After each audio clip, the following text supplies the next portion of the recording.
and welcome to the latest edition of the GUTSY podcast, season 2, and we're right in there. First of all, thanks as always to everybody who's subscribing and following us, and most importantly, commenting. It's great to get your feedback. Please keep that coming. If there is anything you want us to talk about, be educated about, or you want a particular guest on, make that suggestion. We're open to that. If there's anybody you would like within our IBD community, anybody who inspires you, we would love to hear from you. So don't forget, YouTube, click that subscribe button, and you'll get the latest episodes before anybody else. I'm quite excited about today. Not sure why. I am. Strangely. I've got a good friend of mine on. Don't like to tell many people that all the same. I'm only kidding, Lorna. We have the wonderful Lorna Carson in today. Hi, Lorna. Hello. Let's look at a little bit about you. Head honcho, Lorna Carson Fitness. She is a high-profile personal trainer, inflammatory bowel disease advocate, an ambassador for the Catherine McEwan Foundation, as well as one of our wonderful wellness walkers. Battling Crohn's since 2019, doing it with a smile on her face, and I have to say, and she'll hate me for saying this, and it's a moment of weakness.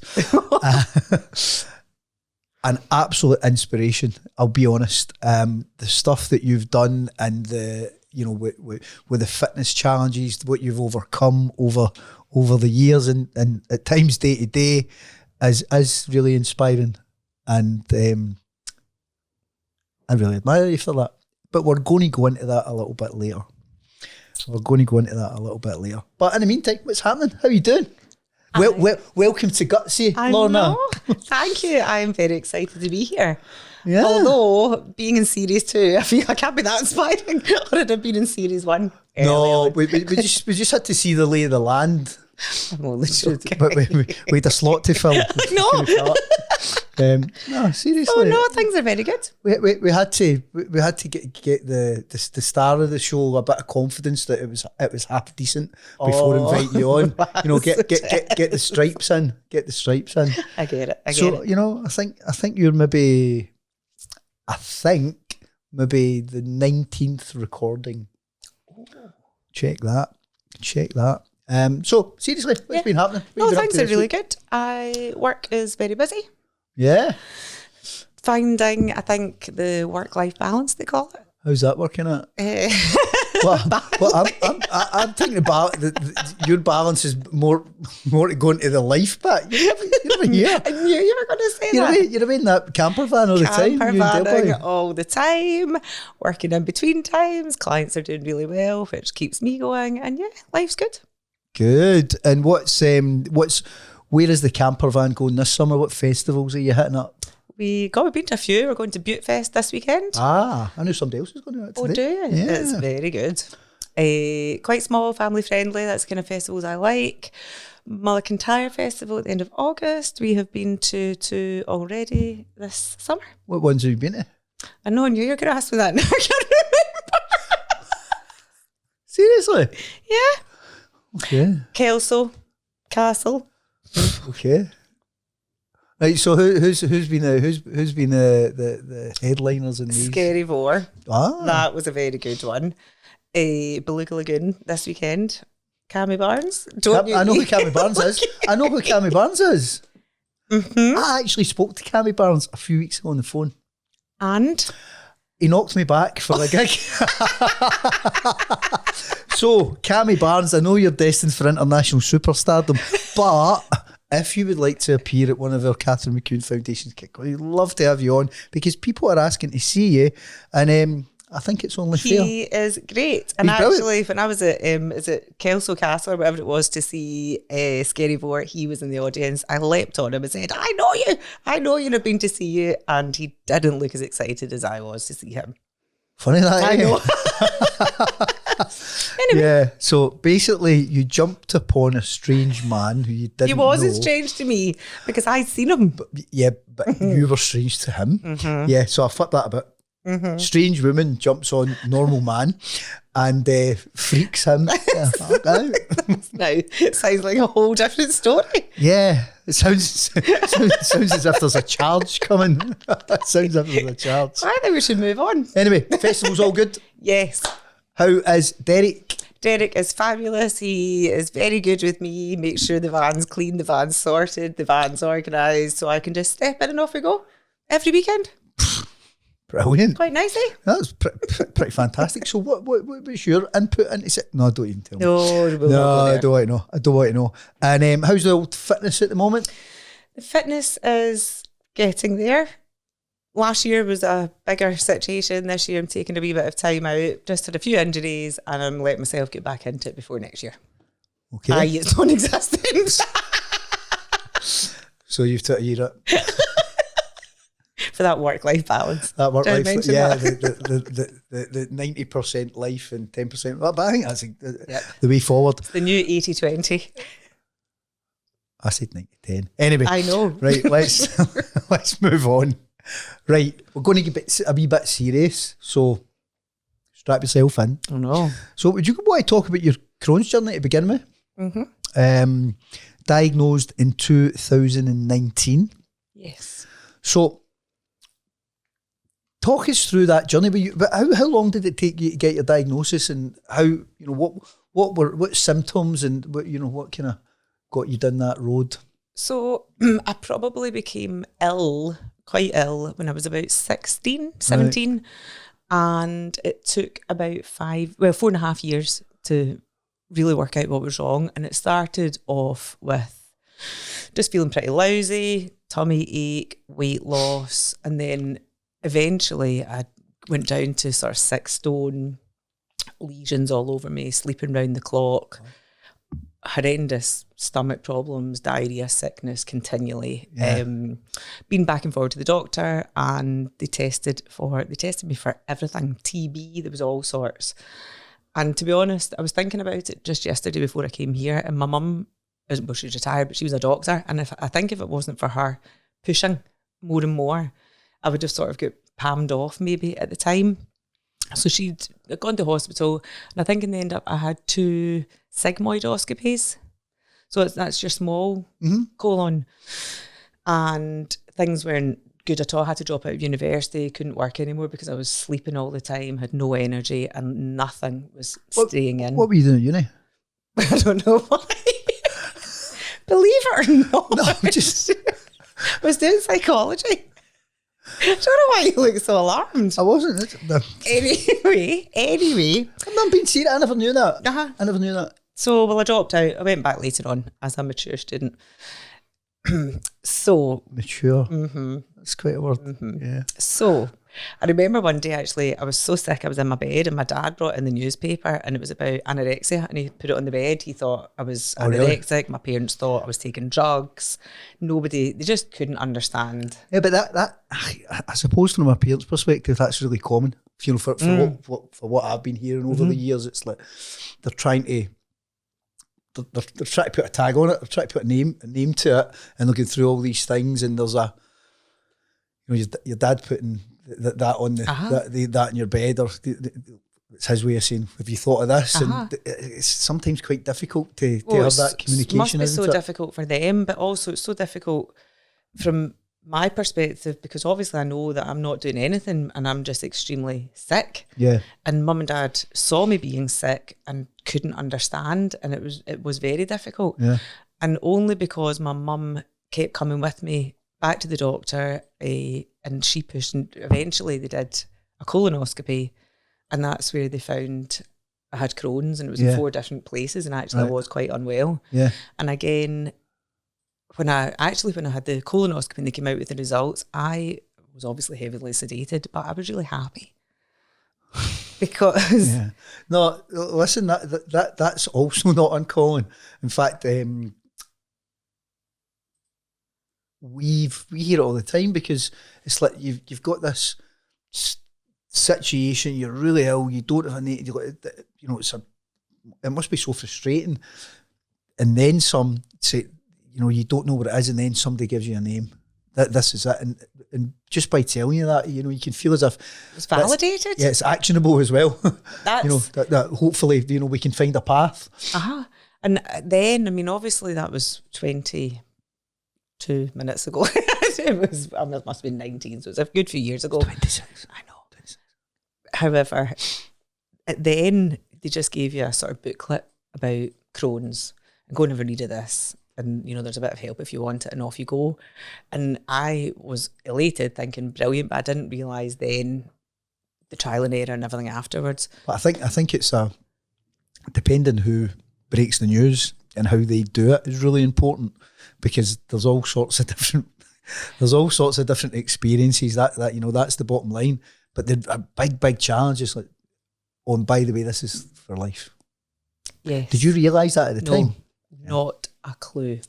Not a clue. Right. I just thought, right, boom, I've got A, let's do B, and I'll be... And you'll be skipping about. We're skipping. So I know, and I can't skip. So. But I think, actually, you sort of, especially because it was quite a long time ago, you forget it was actually at such a crucial point in my life, because I was 17, 18, 19, 20. So all your friends are going out, partying. I didn't have any energy, you know, like things, only meeting people now through the foundation of other people with Crohn's, you realise, like meeting boys at that age, you know, just life was actually so hindered by how ill I was. And people don't talk about it, they definitely do talk about it more now, but actually just the impact, apart from sleeping and dropping out of uni, all the kind of crucial things at that age that most people are doing, I found very difficult. So I think you touched upon something that's quite important. See, because you weren't out doing what every, you know, kind of 17, 18, 19-year-old would be doing, because if, you know, you couldn't because of your health, did you lose friends? No. That's great. I didn't actually. Yeah. I can't, do you know, it's funny thinking about that. I don't really, well, maybe I did. Actually, that's not necessarily, I didn't lose friends, but I probably took a step away from like my circle of friends and maybe just hanging about with one or two that really kind of grasped what was going on and were happy maybe to, you know, I don't know, just lessen our lives a wee bit was more what happened. So I didn't lose friends, but I probably just withdrew. Because, I mean, you know, talking about it openly, you are constantly thinking about, am I going to be sick? Am I going to need to go to the toilet? Or am I going to have to sit in the toilet and do both? I mean, that was life, you know, for a lot of years. So I didn't lose friends, but I definitely withdrew a wee bit. But in that, did you have a couple of friends that you could actually confide in that kind of understood that were there for you? Yes, actually. Because not everybody's got that. No, my two best friends, Donna and Catherine, who I'm still best friends with, I've been forever, they totally got it. And you could talk. Wow, that's amazing. You know, warts and all about it, or shits and all. Still love a bit of shit chat. Hello, Donna and Catherine. Little did you know how important you were in the story of Lorna Carson. Oh, they'll be delighted to get shit out. No, but seriously, that's so important, because you know, there's a really wide and varied spectrum of how people deal with this, deal with inflammatory bowel disease, and there's people that don't tell anybody, that lock it all in, and it brings attention, and you know, there's... Which doesn't help your condition either. You know, a phrase that we use, that we hear all the time, and that is finding your tribe, finding that kind of support network that you had, but you already had yours. Oh, Catherine, my best friend, was brilliant. The day before we went to the colonoscopy. Donna know your best pal? Sorry, Donna. Oh, right. Little did they know there was a hierarchy. Oh, no. Donna, second best. I don't mean that. Anyway, the day before. The wonderful Catherine. The day before my colonoscopy. So what was I, 18, 19, something like that. And it was clean prep at the time. Anyway, I had no idea what that involved either. So in true 19-year-old style, she's like, just neck it, which I did. And then she's like, go down to me, we're having a family barbecue. So I go down, neck in the clean prep, not realising what's going to happen, and then sit in her barbecue while they're having all the best of food. Oh, sounds brilliant. In fact, I would go as far to say Donna's maybe your best pal. Just thinking about that. That's evil. No. And then obviously it cleaned me. And that was that. Yeah. So maybe, Catherine, you're dust. For the moment of reflection, Catherine. So yes, anyway, so that was how it all came about.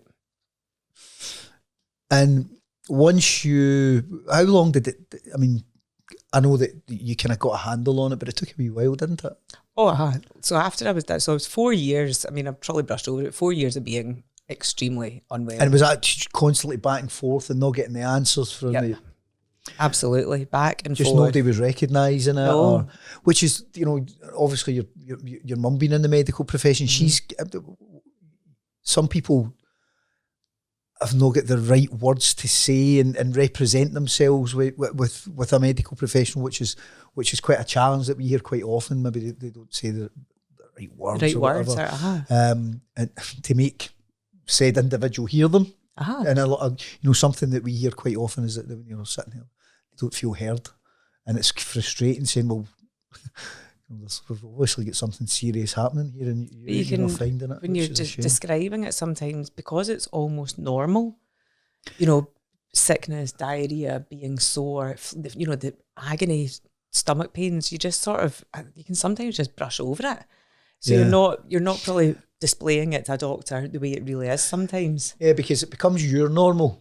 Correct. And even though it's absolutely far from normal, but something, that's actually something that you do even to this day. You brush over stuff. You brush over the serious stuff. Yes. Just a wee observation. Anyway. Wait, it's not a criticism. Yes, I'm very good at that. Yeah, you're absolutely. Can we just brush over that? You're a black belt in brushing over. So once you've got the diagnosis, what happens then?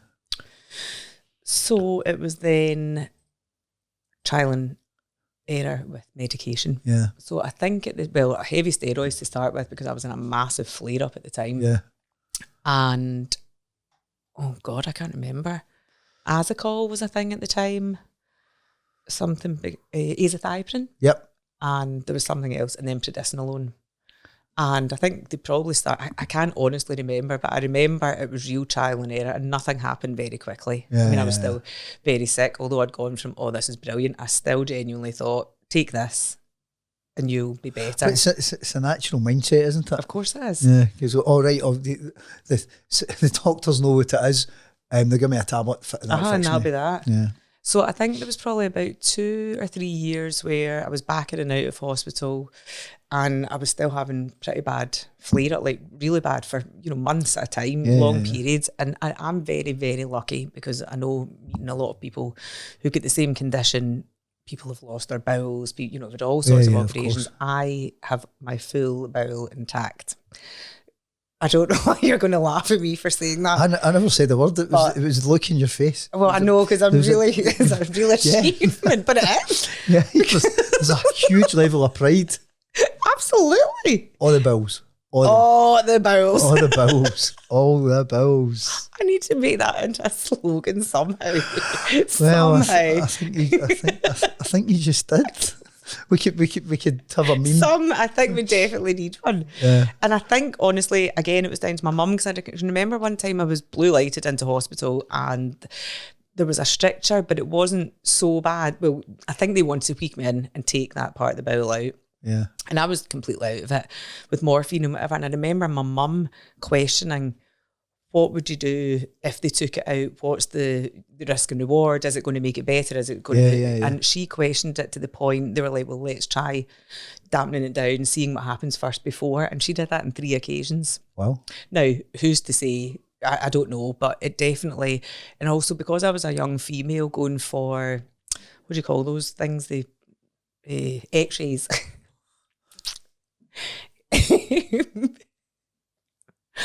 So being a young female, I'm just curious that that's the body scanner. Is that what that was? Say what you see. Wow. So anyway, Right. because as a young female, if you want children, you don't want a lot of radiation. I don't want children and didn't. But anyway, mum made sure they were questioning. Lorna, what? Your smirks. I think you're paranoid. Probably. I think you're being very selfish because you know, more Lornas in the world. What result? What result? Can you imagine? No, my dad actually was delighted when I told him I didn't want kids because he's like, thank goodness, one of you is enough.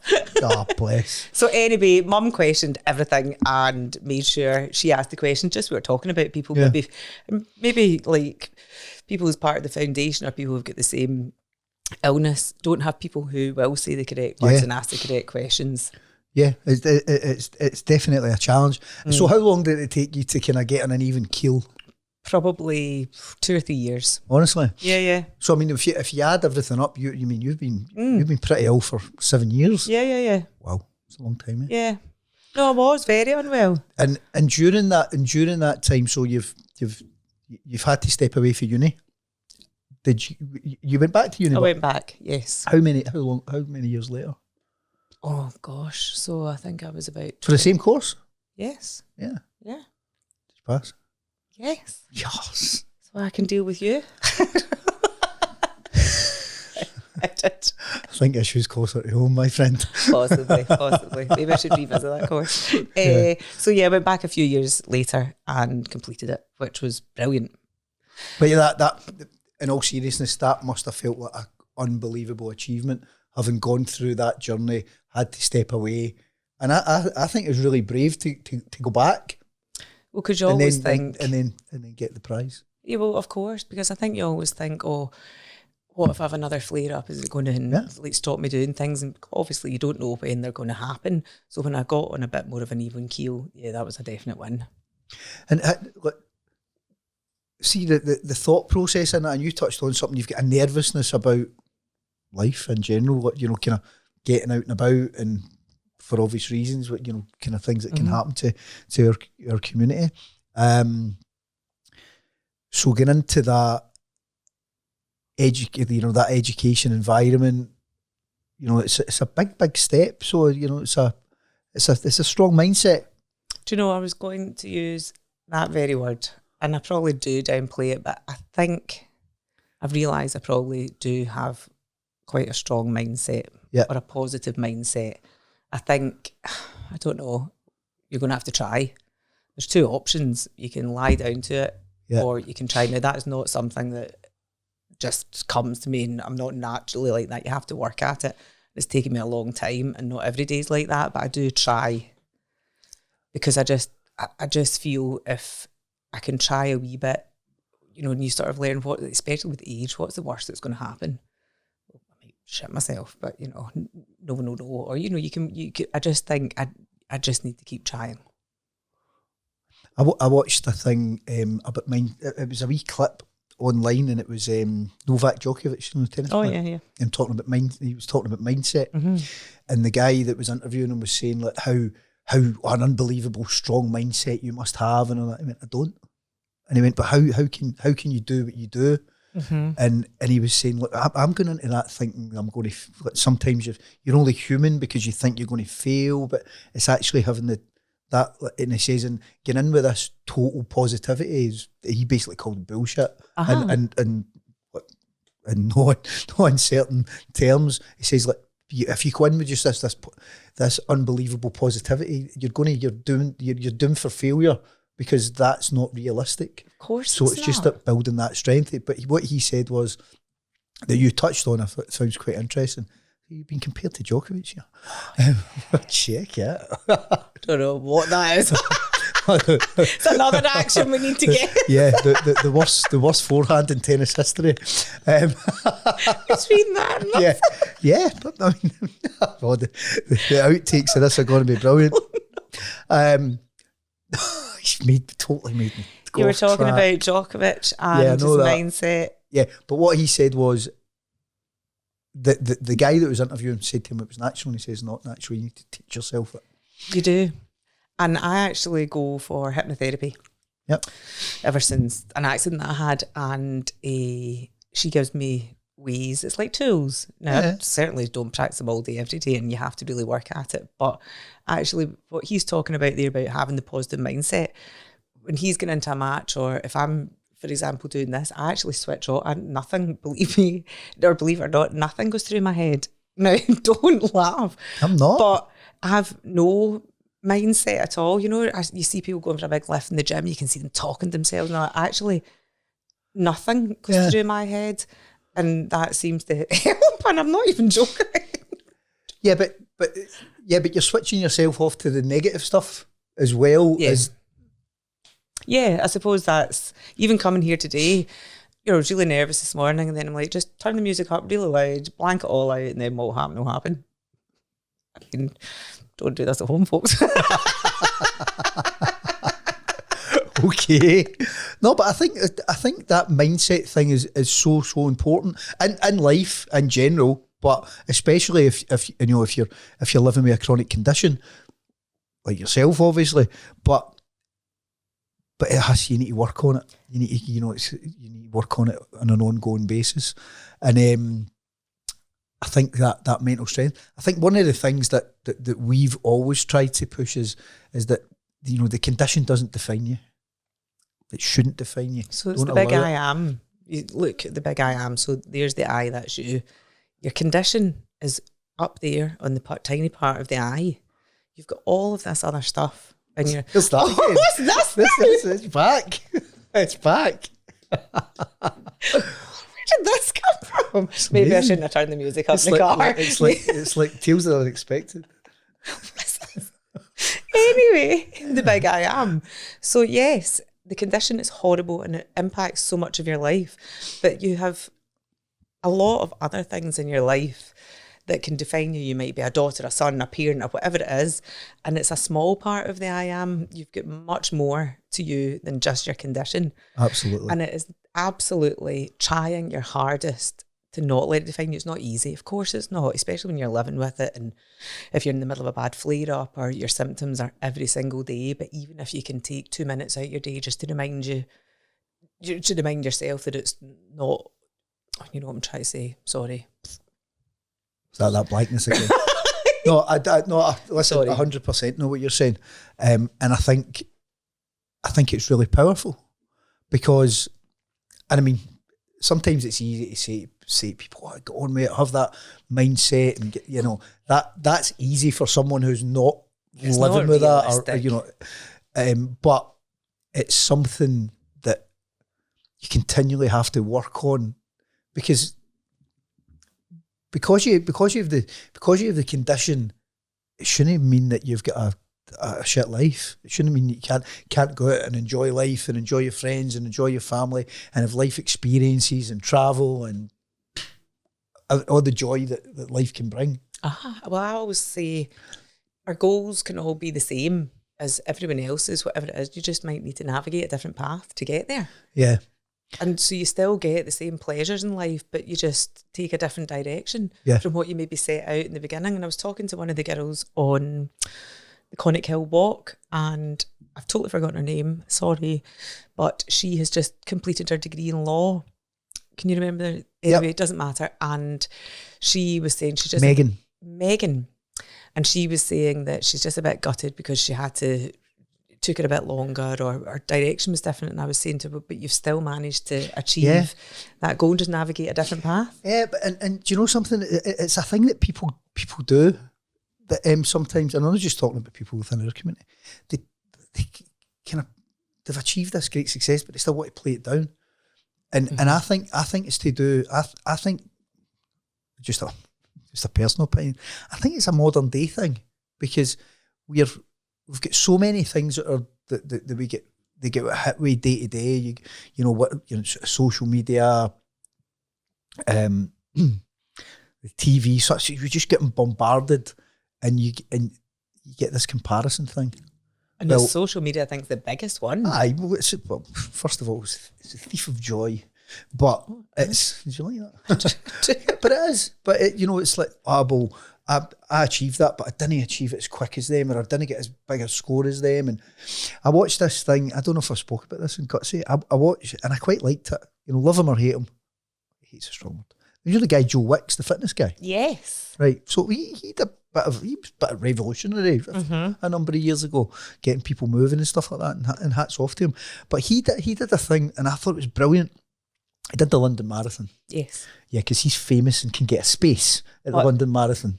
Right, yeah. because normal people can't get a space at the London Marathon. Charities, London Marathon people can't get a space at the London Marathon. If anybody can get us a space at the London Marathon, please Joe Wexy, listening. Hi Joe, we're a nice charity. We like moving. But he did, in all seriousness, he had this thing, and he went, everybody's obsessed with times. I love what he did. Did you see it? Yes. Obsessed with time. He went, I did the London Marathon in like 6 hours, and I loved every bit of it. I went round, I was talking to people, I was high-fiving them, doing blah, blah, blah. And I was like, that is phenomenal. Is that not such a good message? I done it, but I took 6.5 hours. So fun. You did? That is incredible. A marathon? Exactly. A marathon? Same medal. That is, and who asks, unless you're an absolute plum, what time you did it? And most people just go, oh my God, you did a marathon. That's incredible. But do you think that the people who ask have never done it? Are the plums? Also the plums. No, but most of them have never done it. No. I mean, if you look at how many people there are in Britain, how many people have done a marathon? I don't know the stats. Can you give me the stats? Can we get that? Lewis will know.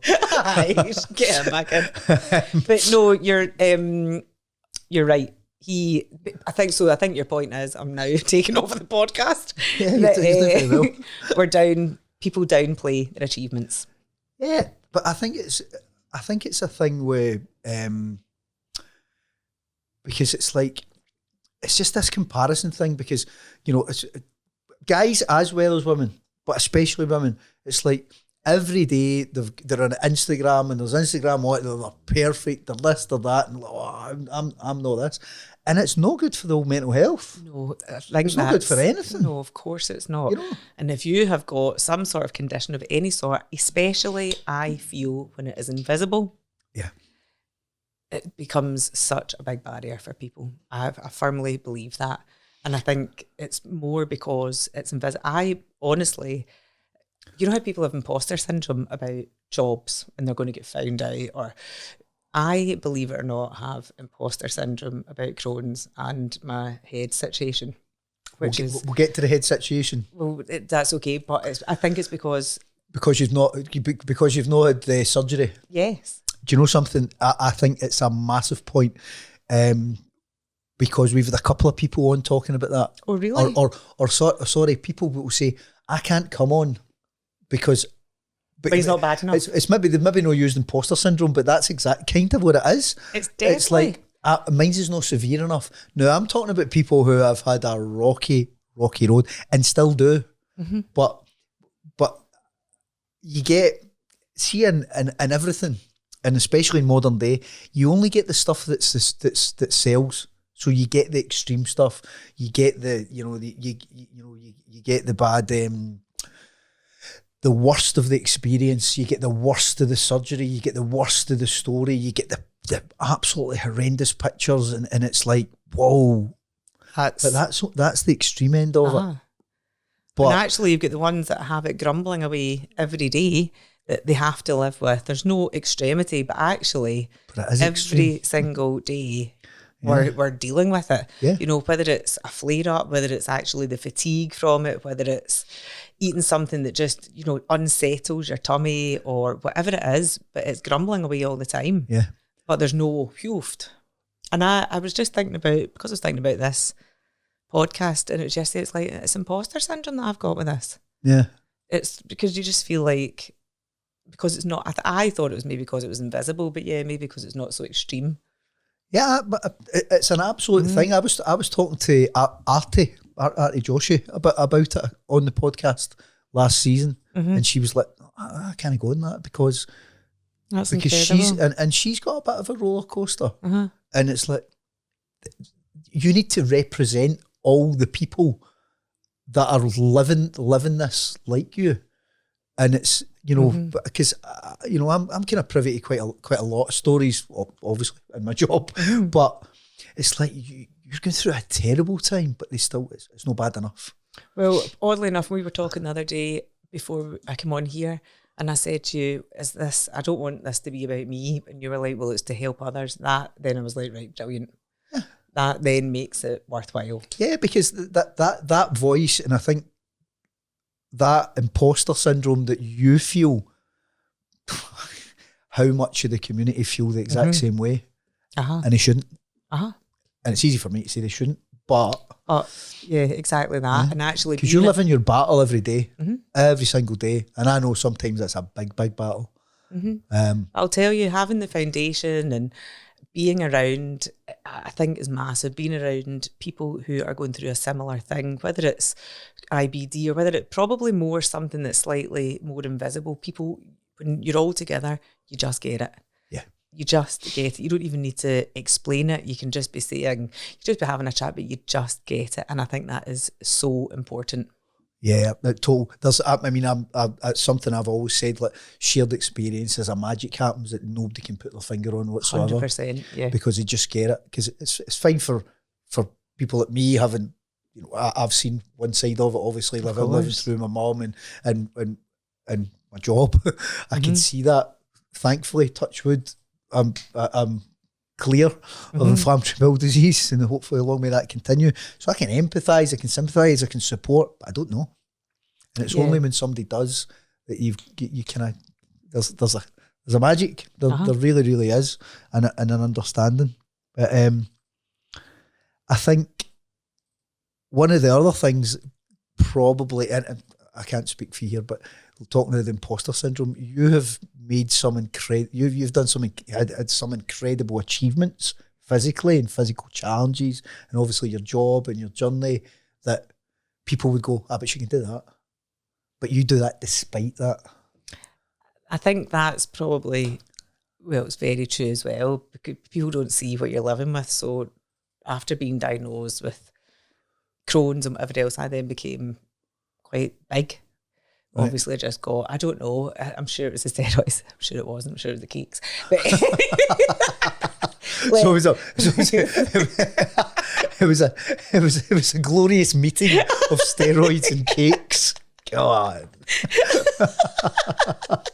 Does that mean the shape? We're back now, we're over here. Over here. Right, okay. So it's now like this. And I got to a magnificent 17 stone. 17? 17 stone. Wow. No, not 17 feet. No. Height, Lorna, height. Oh. Height. Right. Well, anyway. What I'm saying is that... Yes. So I was... Respectfully large. For I say full capacity. Sounds like yeah. And I've been in and out of hospital with my Crohn's, which is quite an odd thing, because mostly with Crohn's... It does happen, but... Well, it did, but... And that is when I decided to make a change. And it was actually probably for the benefit of my Crohn's. I thought I'd done a lot of reading about it. And the other thing was I had been in medication by this time for, 6-7 years. And I always question, what's the longevity of it? Is there going to be repercussions for being on medication for any great length of time? Who knows? Yeah. So I decided to do something about my health. Yeah. So cut the chase, lost 7 stone. Right. You can't just flick over that. You can't just go, I lost 7 stone. Well, how did you do that? Okay. So, I mean... So what you said, decided to do something. What did you decide to do, and what was the journey there? I found myself a personal trainer, a good friend of ours. Let's not mention him. Bit slack. Easy now. Easy on the friend. Would this be Ross Park? See your best friend too? Yeah. Where does he slot in? Is he in the hierarchy? So we've got Donna, who's leapt in front of Catherine because she's evil because she invited you to the barbecue that you can't eat. Yeah, where's Ross fitting in this? Oh, this is awkward. He's a poor 3. He's almost out the medals. Nearly. There might be another one sloping in. So the legendary Ross Park of Fly Fitness. Yes, one of my very close best friends. One of. I didn't know him at the time. Best gym in the town, by the way. Best gym in the town. Yes, it is. By a mile. also where I work. Loosely. Again. every silver lining's got a cloud.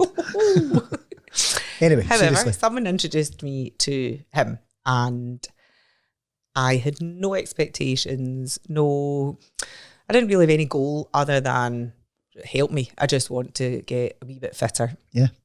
And probably lose some weight. Don't really know how that looks. Yeah. And I just went consistently. Brilliant. At first, I went 4 days a week just for half an hour because walking up the stairs was hard enough. Yeah. And the weight started slowly coming off. No magic pills, no nothing. Yeah. And it was just hard work. I'm not going to lie. I mean, it was bloody hard. And the weight slowly came down, my shape changed, and I started coming up. Well, I've made a mistake and just decided to wean myself off the medication myself without talking to my consultant. Common mistake. Common mistake. Talk about having a big ego. I can totally overcome this. Stay myself. So I ended up back in hospital. So that wasn't great. Back on the medication, and were you reprimanded by your consultant? I was reprimanded by my husband, who was so cross with me. And I remember... Oh, did you not tell him what you were doing? No, of course I didn't. Actually, best friend number 1, who's now number 2, Catherine, I told her. Always got my back. She was like, Has she invited to a barbecue since? No. Don't know, Catherine, you barbecue? What's happening this weekend, Catherine? So I was in hospital for 2 weeks actually when that episode happened. So back on the medication, and then eventually lost 7 stone and became quite healthy. And so how long was that over? It took about 1.5 years. I mean, 7 stone in 1.5 years is pretty exceptional by any stretch of the imagination. It was hard. I mean, there's no getting away from it. Well, you're not getting away from anything when Ross is training you, let's face it. No, well, this is true. But what I think for, whether it's people that are living with inflammatory bowel disease or just people just on a fitness journey, because the important thing out of what you said is there's no magic pill, but it's the consistency. I love 100%. Yeah, I enjoyed... Do you know what? I probably hated most of it, but I enjoyed seeing the change. Yeah. Not necessarily aesthetically. I then found, again, it was like mental strength. I'm a bit determined and I'm maybe a bit competitive as well. And it was nice seeing maybe my strength going up or achieving something that I didn't think I could do before while managing, because my Crohn's was still quite bad. Yeah. And it gives you a bit of power. Like it does. It's empowering. It is, because you're not just when you've got a conditioner, I don't know, even being bigger, I probably wouldn't be able to do that, and then you feel like you can, or you see that you can. It does give you a bit of control back. You mentioned something there, like you can get up the stairs as a struggle. That's not a nice place to be. Oh. So even when the stairs don't become a struggle, that's a win. It's a massive win. But again, let's come back to this comparison thing that but they can run a marathon or a half marathon or a 10K or whatever. Yeah, but you're on your own road. That's it. And I think you're right as well, because with clients of mine now, they'll say, "Oh God, I'm not so good. Look at them and they're doing the class," and I'm like, "Don't worry about them. Could you do that 2 months ago?" Yeah. Everyone's on their own journey, and I mean, it's easy to say, but it's important to. It's a kind of difficult mindset for some people, but especially like when you'll see it with clients, like reflecting where you were 6 weeks ago. You could do that, could you? And some people don't think about it. And then it's a kind of realisation. It's like, wow, you're right, I can do that. I get people every 4 weeks, at the end of 4 weeks, I get them to do it at the end of the week, but at the end of every 4 weeks, write down 4 things that have changed from 4 weeks ago to now, so they can see, because you lose sight of progress. It doesn't matter if it's coming through a mad flare-up with IBD and coming out the other side or feeling a bit better. It doesn't matter if it's losing weight, if it's been treated, whatever it is. And to see, because you always focus on, but I'm not there yet. So I always get them to write down and see where they were 4 weeks ago to where they are now, even if it's the tiniest thing. And I do it myself. Yeah. Because it's quite nice to go, it's not validation, or because you can get in a bit of a funk about, I'm not good enough, I'm not progressing like everybody else.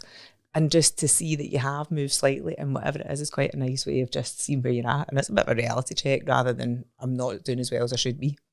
Yeah, but it's definitely a positive thing. Ah, of course it is. Most definitely. But 7 stone in 18 months is phenomenal. But then what happened? Because you kind of get, if my memory serves me right in this story, you get signed up for something. So Ross decided this was the West Highland Way. No. Oh. No. Oh, but right. Oh, so that's a bit I don't know. Was there no cycle to Barcelona? Oh, the West Highland Way was first. Oh, was it? So I'll right, just very briefly, Ross suggested that I did something as a challenge. So we decided to cycle the West Highland Way in 2 days. Did you not know this? Oh. God, I must have been too busy talking about VOD too. We'll get to that. We'll get to that. So anyway, we had not a clue who we were doing. I didn't even have a bike. That sounds about right. Bought bikes and the two of us set off. Derek, my husband, dropped us in Mugger Park, whatever it is, and phoned us an hour later to see how we got on. We were still in Mugger because we couldn't find the start. And it really continued from there. However, we did the West Highland Way in 2 days on bikes. Wow. And that was the first challenge of... And I've done the West Highland Way a few times on foot. Mm-hmm. And I've seen people do it on the bike. But there's some bits that you can't No, it was more like hike a bike. I mean, so did you have to carry your bike for yes. I got like plastic tubing, not plastic tubing, like... This is puffy tubing and I can't think of the word for it. I think I know what you mean. Just, yeah. Soft. Yeah. Anyway, we covered our bikes and that, and then we just had to put them on our shoulders. And wow. Yeah. So we did that. And then there was someone in the gym that was doing a cycle from London to Barcelona for York Hill. And Ross was doing it and suggested that I did it. And we cycled the distance in 10 days. Wow. It's amazing. It was amazing. It was awful. I mean, I actually hated it. Looking back, I loved it, but I had But the thing is, you're so hard. You've not really been training on a bike. No, I wasn't training. I just shifted 7 stone. It doesn't make you a cyclist. No, definitely not. And then you're living out the back of a van, and then you've got this situation with your Crohn's. And I mean, it was actually pretty much I was okay, but you've got all that going through your head. And then it's basically head down, arse up for 10 days. Tough. It was. That was the hardest thing I'd ever done. Until it wasn't. Until I met you. Well, yeah, it's fair to say you've been roped into a few things, but some of them you've roped yourself in. But think about how far at that point you'd come. You know, you've been through the mill for the best part of 7 years, like really quite ill. Then you've kind of said, I'm going to go on this fitness journey. You've lost all that weight, and then the next thing you're cycling from London to Barcelona, you're doing the West Highland Way cycle. I mean, that's phenomenal. That's not only physically phenomenal, given what you went through, but the mental strength. Now, I know on these long things, these endurance challenges, how much mental strength that takes. But I think, given what you'd been through, is pretty incredible. I mean, it's not something I ever imagined I would do. No. But who does? Well, I know, and I think that's what I quite like. Actually, I'm not fast or particularly strong, but I think if you just put me in a straight line to him to keep going, I'll just keep going. Is that blank out thing again? I just Forrest Gumpy. I just put the shutter down and keep going, mate. That's honest. Listen, whatever gets you through. It works. Whatever gets you through. And you know, you've mentioned Derek. You're half quite a few times in this, and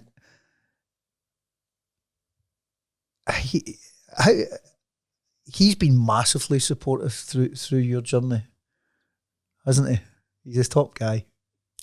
Right, come on, we don't need to. Oh, it is, but you I don't. You couldn't get to where you are and what you're doing with him. Not a hope. He is. I don't know. Like, I'm not going to get gushy. I think he's maybe even a little bit more nuts than you as well. Maybe that's why it works. I spent 5 days on the West Highland Way. He did the West Highland Way, and so I got to know him quite well. And he's absolutely fantastic. Hello, Derek. I think you're maybe about number 5 on the list on the hierarchy. This is hilarious. And no, he's a top guy. He's very, very supportive. He seems to take things in his stride. I don't think he does internally, but externally, he would never let me know that he is worrying. He's never, ever made, an issue about if I've not been able to go somewhere, if my Crohn's is flared up, or me losing weight, because our lives were very much going in a certain way. And then I decided to change because, Derek didn't particularly doesn't go to the gym. And then I started going to the gym and losing weight, and he just completely supported me, even though he didn't, which doesn't matter. He totally encourages me to do everything that I do. But you need that if you're going on that journey, don't you? Yes. And a lot of people say, oh, why have you not done it too? But it's not for him, and that's okay. But he will totally support me. However, when I weaned myself off the meds and I ended up in hospital, I said to him in day 1 or day 2 when I could start eating again. Weaned yourself off unsuccessfully. Very unsuccessfully. Kids don't do that at home. Don't do that at home either. I said to him I could murder an egg sandwich, and he dashed out to Asda or whatever. Came back with 2 egg sandwiches and pyjamas saying "number 1 mum." And I'm like, what in God's name are these? He'd obviously gone, it was near Mother's Day, just grabbed them off a plinth. And then I got 2 egg sandwiches every day for a flaming fortnight. I'm like, I wanted them on the Tuesday, not the next 2 weeks after. No. There's me with my number 1 jammies eating egg sandwiches. Did you just tell me to get your cheese the next day? Oh, bless him. He thought he was doing the right thing. He did. He was doing the right thing. But you definitely couldn't do it with him. So, I mean, even though he's number 5 on your list, there or thereabouts. I mean, he's number 1, really. Sorry, Donna, Catherine, everybody else. So you talk about that feeling of accomplishment and empowerment. But that you didn't stop there. You've done a fair amount of fundraising for the Catherine McEwan Foundation. Yes. Thank you very much for that. I love it. But what have we done? We've done we did the 3 peaks. The 3 peaks cycle, 3 peak cycle. 520 miles and 3 mountains. And just to let you all know, I cursed Derek McEwan every step of the mountains. Hated him. It's a bit harsh. No, it's not true. Why? You're now down in number. I don't know where you are. I don't want to know. I don't want to know. You were too good in the mountains. Jealousy is a terrible thing. It is. Well, to be fair, that's a wee bit slow on the bike. So anyway, we got there. We did. And then we did Everesting. That's why I wore this T-shirt today. This is the Everesting T-shirt. I should have worn mine. Yeah, but you know. And that was, and do you know something? Going back to your spirit and determination, there was a point. So for anybody who doesn't know what Everesting is, why don't you share that? Do you remember what it was? The remembering thing's a whole other story. Everesting is a cycle event or a cycling situation where you have to cycle the height of Everest without stopping over, doesn't matter how long. And so it's like 33,000 feet, was it? Something like that, yeah. Yes. So we picked the shittest hill in Johnston, may I say. Anyway, that was Derek McEwan's choice. However, we did it over 24, 26 hours, I think it took me. You were quicker. Even though it was a team effort. Did you not? I did. I was in for the team. So you basically have to cycle the height of Everest. Over the 24 hours, up and down the hill. Yep. Yes. But there was a moment in that that I honestly didn't think you were going to be able to go on, because I think we were a good bit in, maybe. But I was around. It took us 64 laps, I think, in total, and I think it was about 31 when that happened. Was it all right? Was it as quick as that? Yeah. All right. I thought it was later than that. No. Because you were being pretty violently sick. Sick, shaking. Yeah. Not in a good way at all. And my Derek, John Mancini and someone else said we need to stop her from going because, well, I wasn't in a very good way. No, you weren't. And, and the thing was, we were all quite worried about you.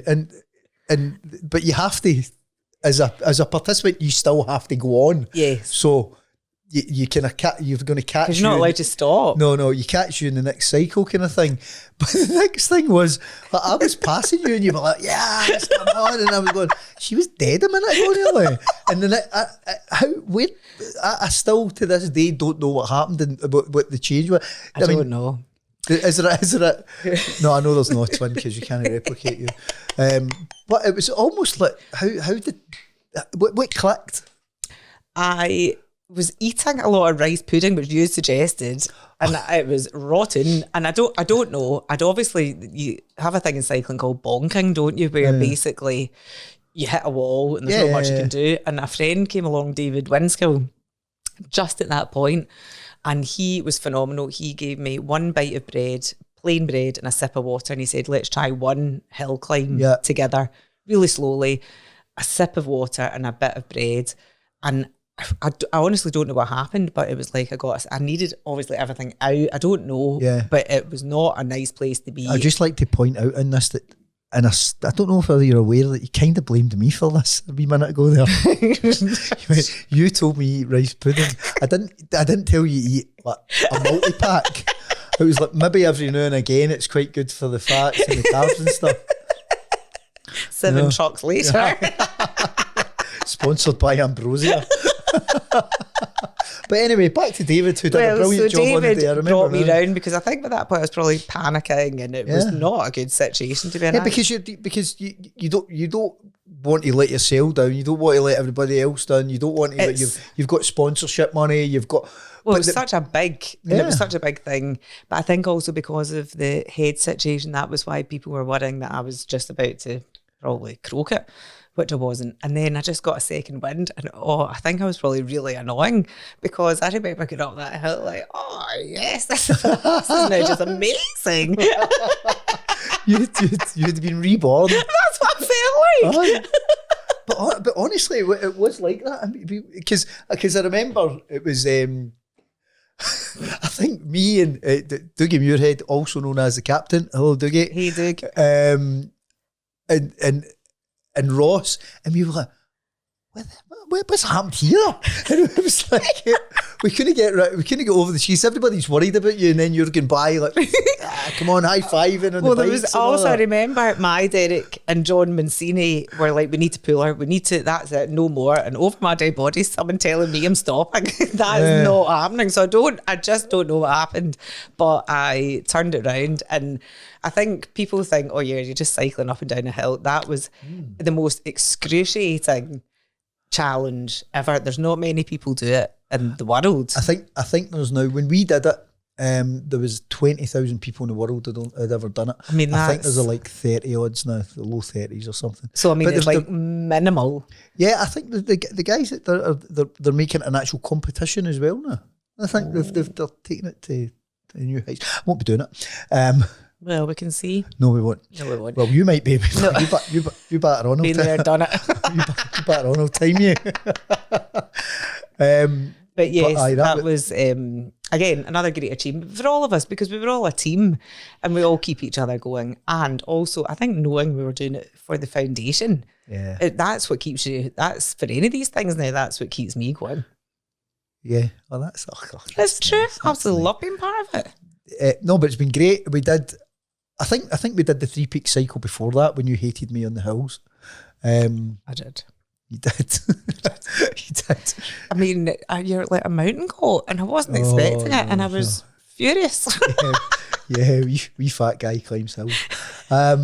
Okay, but the big one so far, the biggest, and quite rightly so, you are an Ironman.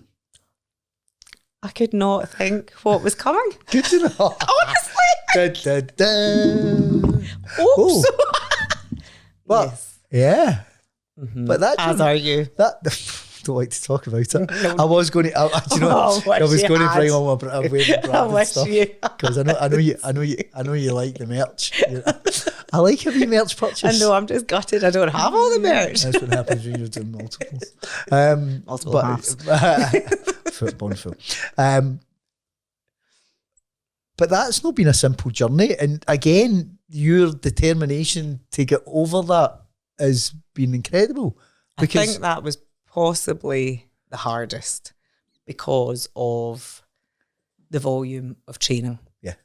And how much it takes out of your life and how much you need to keep on top of your health, which isn't always easy for anyone. And navigating around certain things made that a pretty special thing to achieve. I think it's verging on the miraculous, to be honest with you, because what we've not spoken about, as well as your Crohn's and the flares and all that kind of stuff, is your brain injury. Mm-hmm. So tell us a wee bit about that. Well, it was just pretty simple. I had a really minor accident. I would love to say, I'd fallen off a hill snowboarding, or I don't know, something. Yes. No, can I be honest? You see, when you said that, my mind went to falling off a hill. When you said snowboarding, I equated it to surfing. Oh, that is the kind of thing I try and do, and then go, I'm not in the sea. Yeah, sorry. I had a moment there. Oh gosh. No, so I just hit my head on a barbell in the gym. Tied my shoelace, stood up, but there was 100 kilos on it. So when I stood up and hit my head, there was no give. Yeah. And the doctor said it was like being clubbed over the head. Very hard. By a barbell. I was thinking more like a robber. Okay. I don't know. Yeah. Anyway. And what has basically happened is I've been left with, the brain itself is healed, but I've been left with long-lasting symptoms of a brain injury. Wow. And that, obviously, being your pal, I know a fair bit about that, and I know how that affects you day to day. But managing that kind of day to day is a real challenge as well, isn't it? Yes. It's not been easy. That's 6 years. Is it as long as that? And it'll pretty much be like that forever. Now, I can probably, I kind of have got to my place where I can work. I mean, everything's changed. Everything, my whole life has changed. I had to change my work, change my training, change everything. Yeah. I can't go into supermarkets anymore. There's just so much I can't, but there's so much I can do as well. So it's not a negative. Again, it's just finding a different path. But it's pretty difficult. So, but how you've adapted is quite incredible, because you've, as you say, I mean, it's a bit of a bad excuse not to go to the weekly shop. I don't do the big shop anymore. I've got a brain injury. The festivals are all over them. Aye, it's just the 10 festivals this summer I'm going to. But hey, send me into the supermarket for the carry out. Jog on, mate. That work-life balance is the head. What was it, that 90-10 that you were talking about? My God. No, right, bring it back. Oh. But you've adapted, and you listen. We absolutely tear shreds with each other, but it's so admirable how you've done that. You're battling your IBD and the roller coaster that is at times, and then you decide, do you know what? This shit's not hard enough. you head of the barbell, and that's you. Just to make life even more complicated. And it's mad because you don't think banging your head is going to change your life, and it has literally changed my life. I suppose, I try and always look in the positives. It has made me sort of make my work-life balance a bit better, not 90-10. But it's difficult. It's very difficult. It's been shit the past 4 months, to be totally honest. It feels like I've had another concussion, and I don't know why. But so that's why doing the Ironman was so it was just so special for me, and like as an individual, just because. Well, I never thought anything like that would ever be possible again. Yeah. You know, I don't know, I just didn't have a clue. And I trained for it. I had to miss a lot of sessions, just had to navigate things differently, and I did it. And yeah, it was pretty special. No, because I even remember in the couple of times you didn't turn up for training sessions with me when I was trying to help you in your Ironman journey. And you made the excuse about your head. But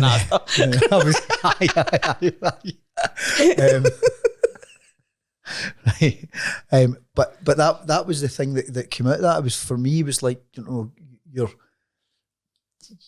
you were brilliant at managing it, because you kind of knew your limitations at times, not all the time. Sometimes you pushed it too far, but you kind of got to learn about where your limitations sat.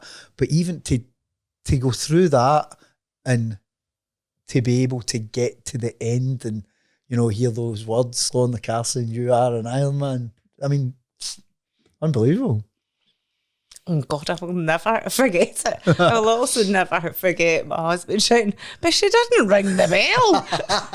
Sorry, what? I've just slogged out for 14 and a half hours. It just explained, as a first timer, you're supposed to ring the bell before you cross the line. Yeah. I mean, I didn't know what I was doing. But yeah, it was, because even before it hadn't been very good. But I honestly think, again, just, you know, blank it out, start just like Djokovic, you know. I didn't have any, certainly wasn't thinking I'm going out to smash this. That's the last thing I was thinking. But what do you do? Just try. But since I've hit my head and I've lived with a brain injury, I've done a lot of work on mindset. Yeah. And I you know, I've had help with it. I don't mind saying I've gone for therapy. I now go for hypnotherapy. And yes, it can be exhausting, but I try and keep my head on top of the game when I can. Yeah. And that's, you know, I think the thing, and I suppose it's the same with IBD or anything like that. If there was a line, see this line, if I was told don't cross that, everything, your symptoms will be fine, you'll be okay. But that line moves all the time. Yeah. So whether it's working, training, going out, you know, I could go to Asda tomorrow. Don't tell Derek. By the way, I hate Asda. I do not know why I've mentioned Asda so many times. I hate Asda. Okay. Well, sorry. Tesco rules. No. Right. Anyway. But so I could, you know, do something today and tomorrow it doesn't work. And it's the same with anyone going through or having any condition. Is that's the hardest thing to navigate, is not knowing day to day. Yeah, because the unpredictability of inflammatory disease is, I mean, and so you don't know. I mean, you could be on top of the world one day, feeling better than you've felt in a long time, and then the next day it's like, and people don't get that. People don't. We were great yesterday. Was that you? I had someone say to me, not their fault at all, they were in the gym, have you still got that head thing? I'm like, are you fucking kidding me on, man? My shank is gone. Still suffering for that. I'm like, but it's becoming a bit boring. No, I feel it is. But actually, being one of the wellness walks leader and taking the groups out for the foundation, I've found actually it's not about me, I know, but I've found that so helpful even to cope with my head situation. Really? Oh, massive, because everyone's good. No one gets it. You can feel very isolated, very isolated. And it doesn't matter whether it's my head, my tummy or whatever. And we all sort of feel the same. And again, I suppose it's being around like-minded people. It's being around good people all the time as well. It keeps your spirits up. But people who actually are going through something similar is so useful. It's so useful. And actually, if anyone's going, you know, anyone that maybe doesn't come along to the walks, this isn't a plug for the walks, but it should be. I found it so beneficial. The people that come along, you meet new friends, but everyone can always pick up on something or have a giggle, and it just takes your mind off just your stuff. Yeah, but do you also not think it's giving yourself the space to do that and allow yourself to have that time and that space to do it? Because a lot of people don't do that. I think I read a story. I like the Beatles, Paul McCartney. You know that. Yes. And I watched it. I was reading a thing about Paul McCartney, and I loved it. He was saying that he says he's got a specific morning ritual. It's basically sits at the window, has a cup of tea, might strum his guitar and warm up his fingers for a wee bit. Just dead basic, right? I'm going somewhere with this, believe me. Right? But what he said was, I always do that and it's mine. That time in the morning is mine. He says, what happens after that, your business or gigs or rehearsals or whatever, anything can happen in that space. And I don't know what will happen in that space sometimes.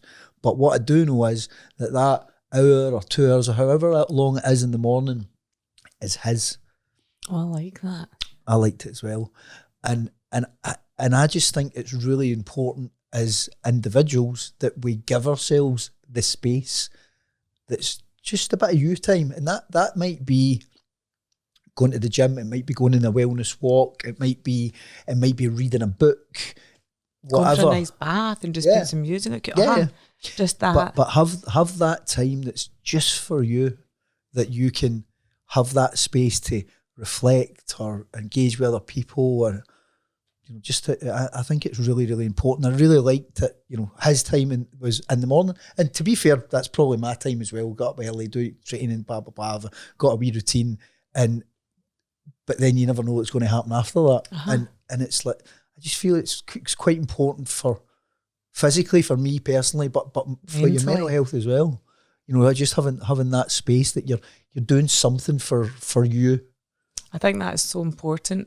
I feel at the moment, because I did the Ironman last year, training's a good outlet for me. Yeah.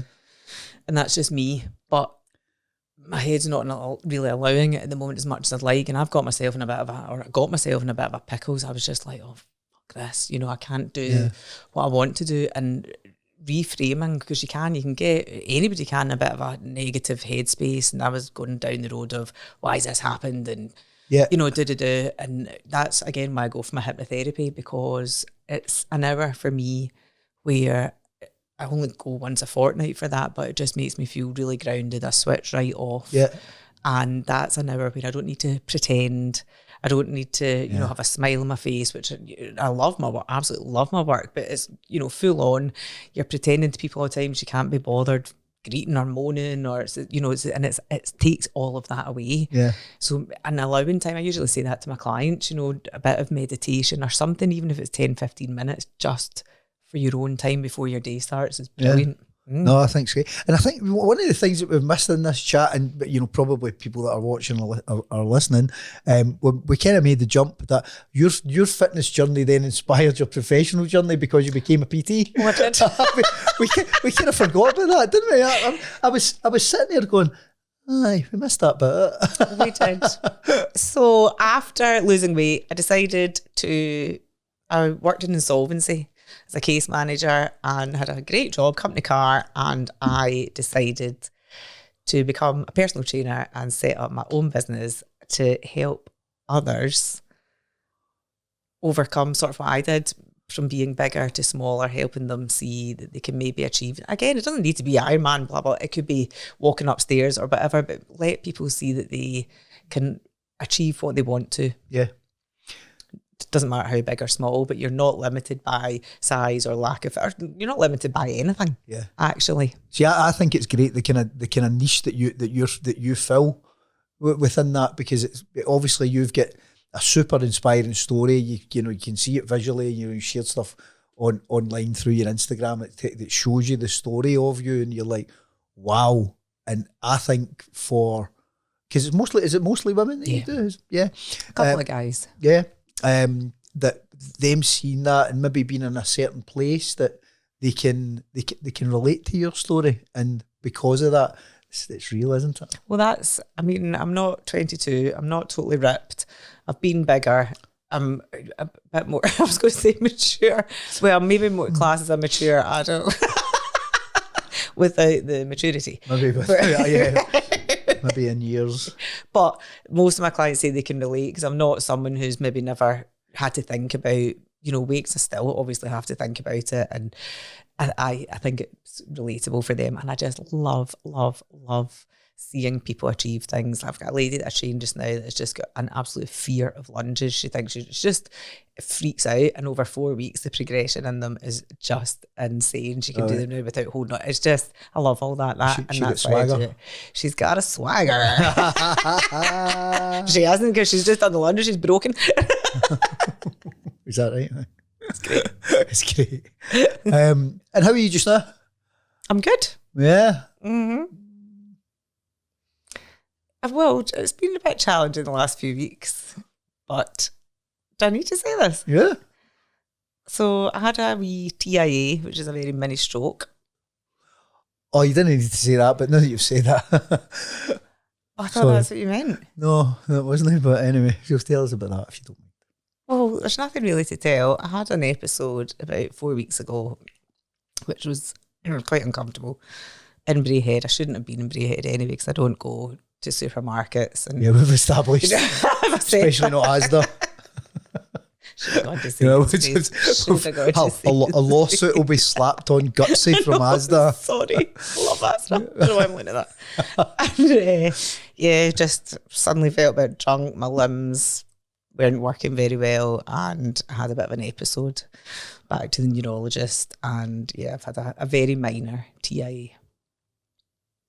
I don't know what TIA is. Well, it's just a very mild mini stroke. Yeah. So it's fine. I'm totally fine. As you can tell, this is fine. Fine for me. Wonderful. So I'm going to change my medication, and hopefully we'll get on top of like the migraines and some of the symptoms and stuff like that. So I mean, I got a fright. Who wouldn't? I got a big fright, and it's affected things, but it's. How's your Crohn's? Do you know my Crohn's is actually? Was that wood under there? Hey. Yeah, touch wood. My Crohn's has been good and hasn't been exacerbated by this. Yeah. Do you ever get any challenges between obviously you going through the brain injury and stuff like that? Do you ever get any connection with a flare or anything like that? Yes. With your Crohn's, do you? I have not had a flare for 3 years. I've had, I know what you meant, the colonoscopy. You've kind of not answered my question, but anyway, get used to that. Sorry. No, I'm just saying that have you ever felt that there was a relationship at times between, like, maybe if you're going through a bad episode with your brain injury, does it have an effect on your Crohn's? Is it flare or? When it originally happened, my Crohn's flared up, and I was put on steroids. Yeah. And then it must have been about 3 years ago, maybe. Yeah, it must have been 3 or 4 years ago. In fact, I was out riding with Captain, and oh my goodness, it was rough. Yeah. We'll just say that.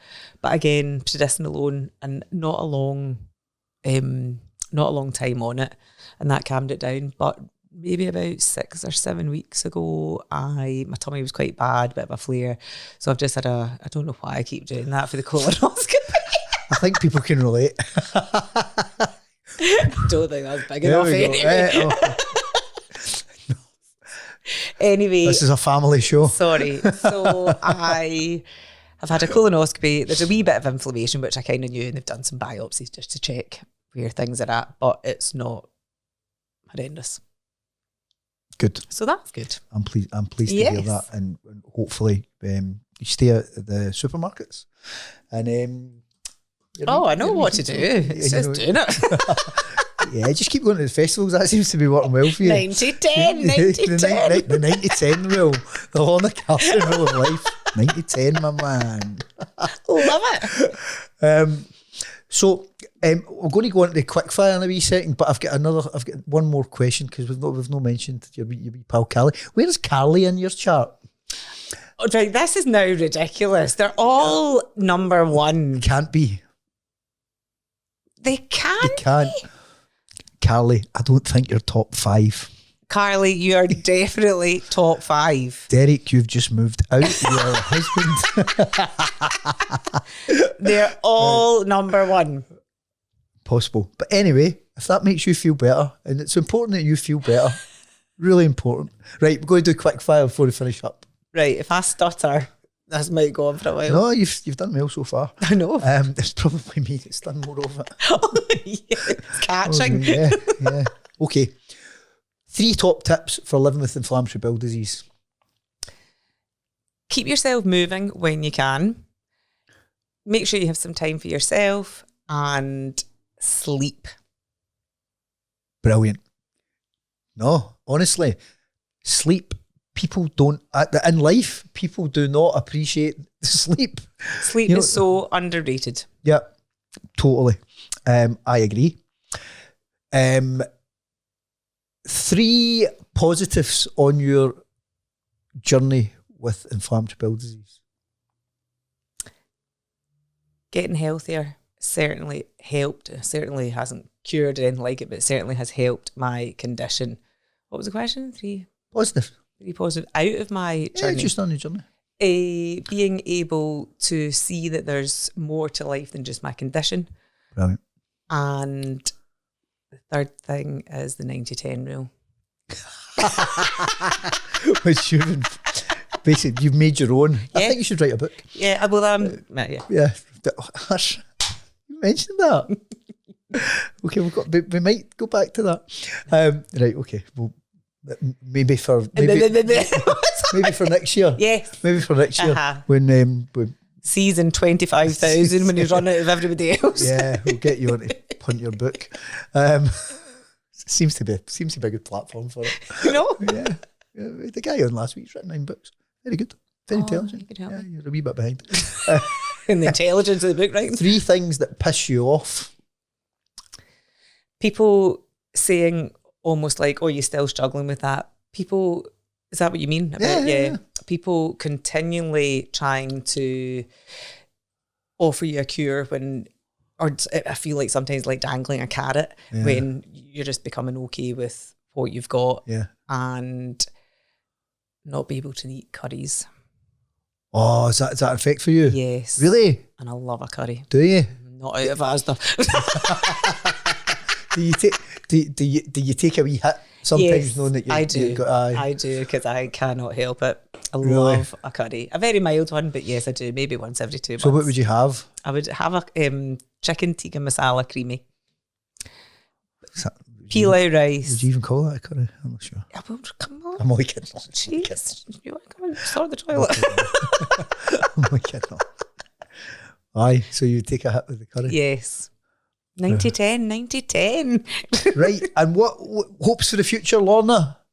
Hopes for the future are keeping all my clients doing the best that they can, being continually involved with your foundation because I love our foundation. Our foundation, because it helps. I've met so many amazing people and it helps them, but it helps me too. And it's so nice to be part of a family that gets it. Yeah. And I want to strive forward and tackle a big triathlon next year. This year's been a wee bit ropey, but I'm going for the Alpe d'Huez triathlon next year. Wow. And then hopefully the book. Boofed. So, not much. Seriously, Lorna Carson, this has been absolutely phenomenal. I know you're my pal. I very much love you dearly, but you're a superwoman. You're a powerhouse. You're an inspiration, and thank you. You are welcome. Thank you for having me. See you next time on the next episode of GUTSY.